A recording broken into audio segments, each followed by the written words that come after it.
Kaya mo rin na mag-live-in kayo? Dati po yun, kasi hindi po maigsi pa ang tatay ko. Pero sa bading pumayag? Hindi rin. Hindi alam yung nagsama kayo ni Rodel?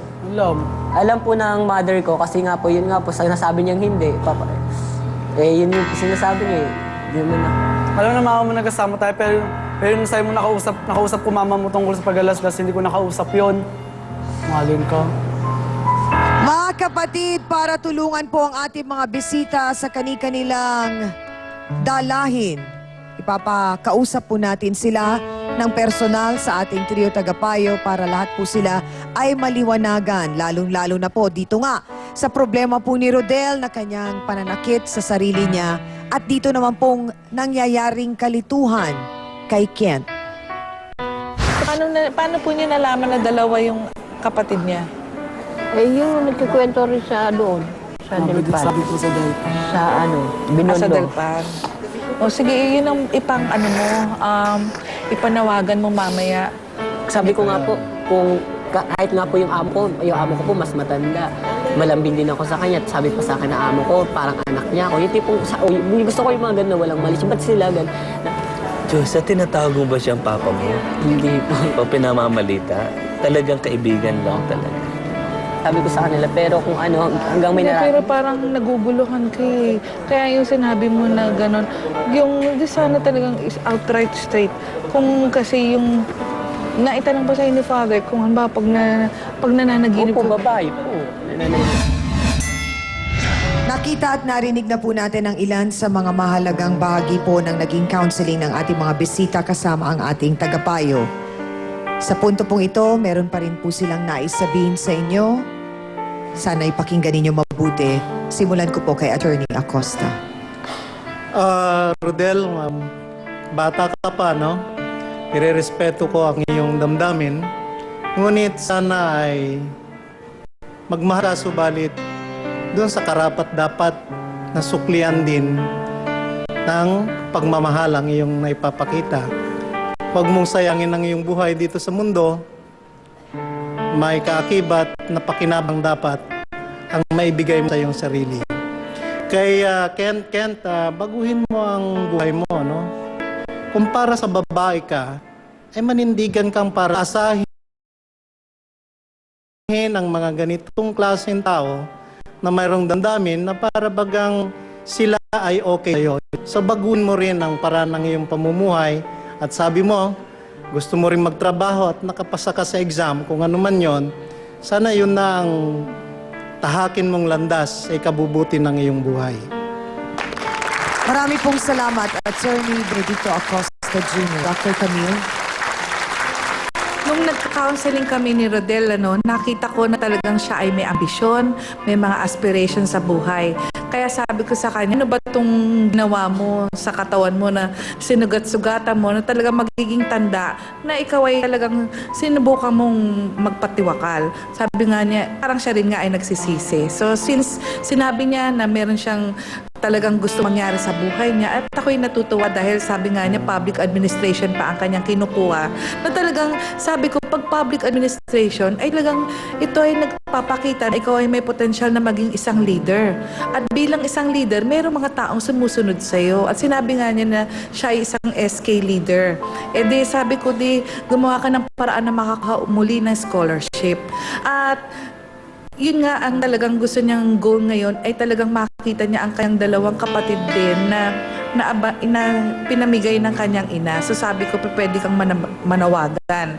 Tapos Kent naman, alam mo kasi yung nakikita nyo dito, yung Bohemian Complex na tinatawag, na talagang akala niya ang taong lumalapit sa kanya ay talagang merong pagnanasa o may pagkakagusto sa kanya. So ang tendency ngayon yan, hindi siya makahindi.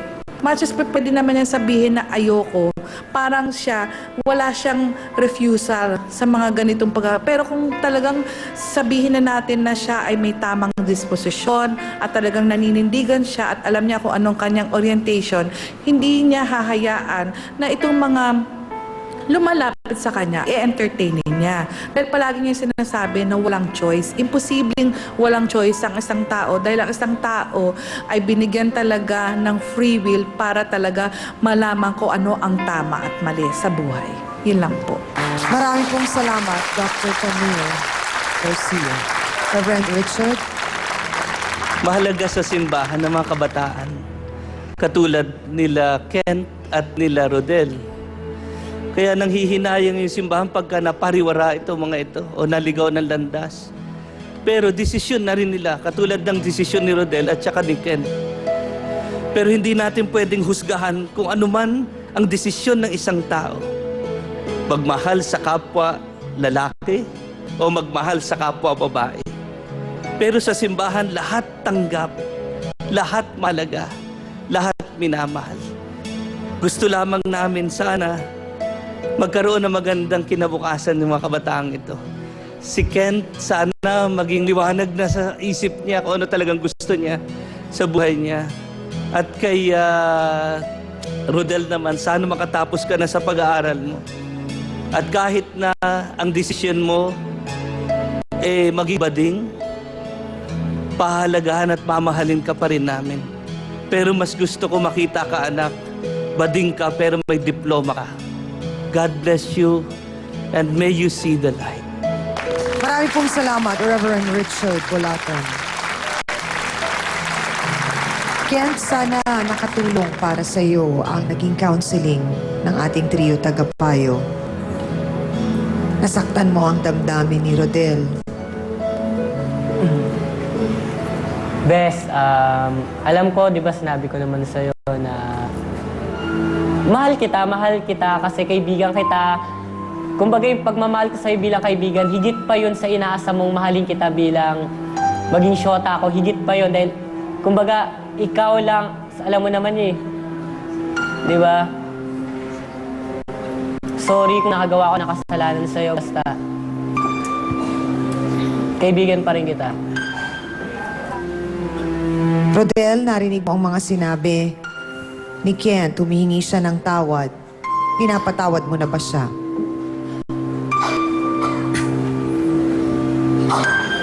Tanggapin ko lahat ng sinabi niya. Napatawad ko siya. Pinapalaya mo na rin siya. Napalaya ko rin siya. Tagal ko naman siya pinalaya eh. May mensahe ka pa ba para kay Josa na isang kaibigan na ngayon ay umamin na may relasyon sila ni Kent? May payo, aral, ka bang gustong sabihin sa kanya? Kay Josa, para sa akin, kaibigan pa rin kita. Okay lang kung pumunta ka sa pwesto namin, usap tayo, sige, banding. Tapos kung lokohin ka ng mokong yan, sabihin mo lang sa akin, suntukin ko yan. Nanay Anita, meron pa ba kayong mensahe para po sa anak ninyo na si Rodel? Masasabi ko na sa kanya, huwag na siya makipaglukuhan dyan sa lalaking yan. Yun lang ang inaano ko. Bibigyan ko rin po kayo, Nay, ng pagkakataon na manawagan po dun po sa sinasabi po ninyong 10 taong anak ninyo nang kunin po sa inyo ng asawa po ninyo yon at hindi na po kayo nagkita. Ano po ang pangalan niya? Ana Marilyn Datilis at Nidon. Ana Marie? Ana Marilyn Ana Marilyn Datilis. Datilis. Sa pagkakaalam po ninyo, siya ngayon ay 44 years old na. Kung sakali man pong nanonood siya ngayon, saan po kayo pwedeng puntahan o tawagan? Dito na po sa Kamarin, Lumalitis. Anak ko, kung nakikinig ka man sa akin, andito ako sa face to face. Kung ikaw ay nanonood, ito ang iyong ina, si Anita Mendoza. Gusto kita makita at mayakap. Kung meron pong nakakaalam kung nasaan po si Ate Ana Marilyn, pwede po kayong makipagbigayan po sa amin dito sa face-to-face. At ganoon din, Rodel, ikaw, ang iyong mga kapatid, nananawagan ka rin sa kanila? Kung nanonood man ngayon yung mga naulila rin o mga anak din ni Malu na kapwa ko pinamigay, gusto ko kayong makabanding. Gusto kong maka-experience ng kasama mo namamasyal yung mga tunay ng kapatid.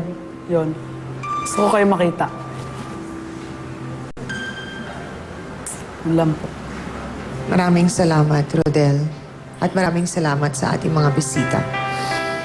Amina na po tayo mga kapatid, ano nga ba ang natutunan po natin sa ating issue ngayong araw na ito? Sa anggulo po ng pag-ibig, hindi po tama na tayo ay magpaasa sa isang tao o sa iba kung kailan po niya mararamdaman na mahal na niya ito. Pero hindi rin po sagot ang nanakit sa sarili para pigilan po ang isang taong gusto nang lumayo. Tandaan po sana natin, ang pag-ibig ay parang prutas. Ito po ay mapait kung ito ay hinog sa pilit. Maraming salamat po at sinamahan niyo kami sa isang oras dito sa aming programa. Maraming salamat din po sa aking co-host na si Hans Mortel. Sa Dance Squad, Gana B1 at B2. Sa ating pong mahal na trio, Tagapayo. Ang ating mga sausawero at sausawera sa studio. Sa lahat po ng naki-face-to-face sa amin sa telebisyon, sa Facebook at wala rin pong sawang nakatutok sa internet araw-araw. Maraming salamat po mga kapatid. Higit sa lahat, salamat po sa ating mga bisitang nagbahagi po at nagtiwala sa ating programa na ibahagi ang kanilang tunay at totoong kwento ng buhay. Muli, ako po ang inyong pambansang kapitana, siyang Ami na lagi nagpapaalala, ang problema pwede mong tawanan, pero hindi mo yan dapat talikuran. Kaya kung may problema ka, harapin mo, pag-usapan natin yan face to face. Para po sa inyo to, mga kapatid. Puso na nga'y litong-lito. Sino ba ang gusto mo? Jenaline o si Ivy? May babae bang nanggugulo? Kala mo naman, aasrasan kita. Takot naman ako sa'yo. Bakit mo nasabing ikaw ang mahal? Daming lalaki dyan, kaya ko manghatak. Huwag ka nga Epal. Kapal na mukha mo.